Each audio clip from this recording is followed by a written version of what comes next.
Hello everyone, welcome back to my channel.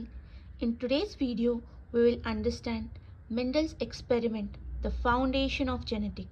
We will study why Mendel chose pea plant, monohybrid cross, dihybrid cross, and Mendel's three laws. So let's begin. Gregor Mendel was an Austrian monk and scientist. He is called the father of genetics because he discovered how traits are inherited from parents to offspring.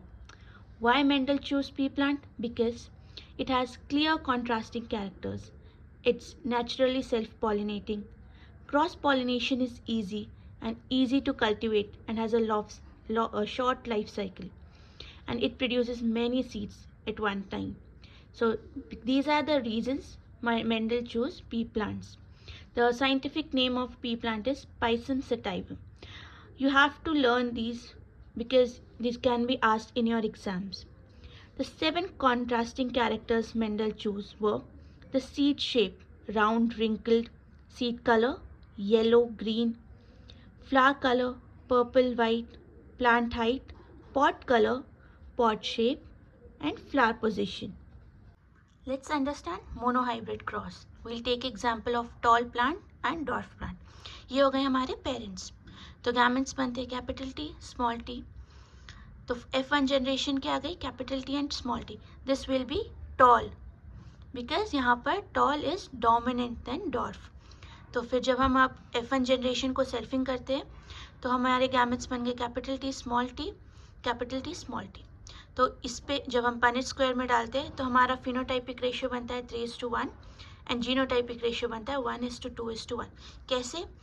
हम इस Punnett square से समझते हैं. हमने gametes इस side लिख लिए और यहाँ लिख लिए. तो फिर जैसे हम ये करते हैं, मल्टीप्लाई करते हैं, वैसे ही हमने कर दिया. कैपिटल टी, स्मॉल टी, यहाँ कैपिटल टी, स्मॉल टी, यहाँ कैपिटल टी, स्मॉल टी, और ये दोनों स्मॉल टी. तो ये हो गया होमोजाइगस टॉल. ये heterozygous tall. This one will be a heterozygous tall and this is homozygous dwarf.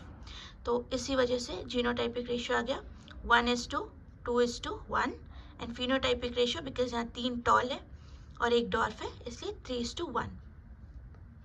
तो इसी फिनोटाइपिक रेशियो से मेंडल ने अपना फर्स्ट लॉ दिया, that is law of dominance. That is law of dominance. When parents with pure contrasting traits are crossed together, only one form of trait appears in the next generation. The hybrid offsprings will exhibit only the dominant trait in the phenotype. अभी हमने देखा example, इसका easy मैं समझाती हूँ. जब दो contrasting traits एक साथ होते हैं तो सिर्फ डोमिनेंट ट्रेट एक्सप्रेस करता है और रेसेसिव ट्रेट हाइड हो जाता है, जैसे कि हमने अपने मोनोहाइब्रिड क्रॉस में देखा. तो next law is law of segregation. इसमें है during the formation of gamete each gene separates from each other so that each gamete carries only one allele for each gene. It is also called law of purity of gametes. मतलब gametes formation के time पर allele pair separate हो जाता है. मतलब जैसे example है T, toll T.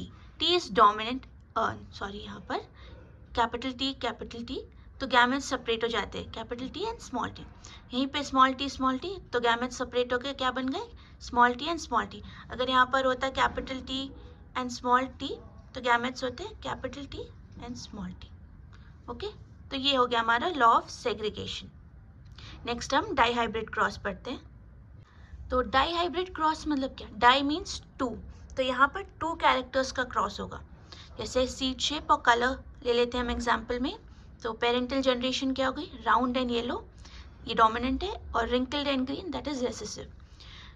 तो इसके गैमेट्स क्या बन गए? Capital R, capital Y, capital R, capital Y, and यहाँ पर small R, small Y, small R and small Y. तो F1 जनरेशन क्या बन गई? हम जब इसे क्रॉस करते तो F1 जनरेशन का रेशियो हो गया राउंड एंड येलो. तो ये डोमिनेंट है इसलिए, और recessive traits are hidden. Dominant traits दिख गया. तो जब हम इसको सेल्फिंग करते हैं तो फिर गैमेट्स क्या बन गए हमारे? R Y, capital R, capital Y, capital R, capital Y, sorry small Y, small R, capital Y, small R, small Y. तो ये हम पनेट स्क्वायर बना लेते हैं पनेट स्क्वायर से इजीली हमें समझ में आ जाएगा। तो जब हमने यहाँ पर गैमेट्स लिख दिए तो फिर हम इसे क्रॉस करके देख लेते हैं। तो यहाँ पर this will be the result after putting all these gametes into a Punnett square. This is the F2 generation.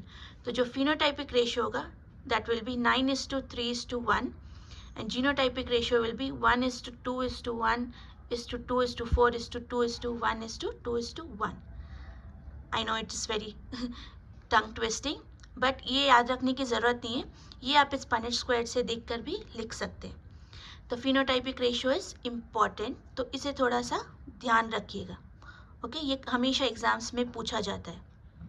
तो जो F2 जनरेशन में हमें फिनोटाइपिक रेशियो मिला 9:3:1, इसी से मेंडल ने अपना थर्ड लॉ दिया, that is law of independent assortment. ये प्रूव करता है थर्ड लॉ को। तो थर्ड लॉ क्या है? लॉ ऑफ इंडिपेंडेंट असॉर्टमेंट, जिसमें डिफरेंट ट्रेट्स इंडिपेंडेंटली इनहेरिट होते हैं, मतलब सीड शेप और सीड कलर एक दूसरे को अफेक्ट नहीं करता अगर जीन्स डिफरेंट क्रोमोसोम्स पर हो। तो हमने इस वीडियो में क्या क्या समझा? मेंडल्स के लॉ पढ़े, डाईहाइब्रिड क्रॉस, मोनोहाइब्रिड क्रॉस पढ़ा।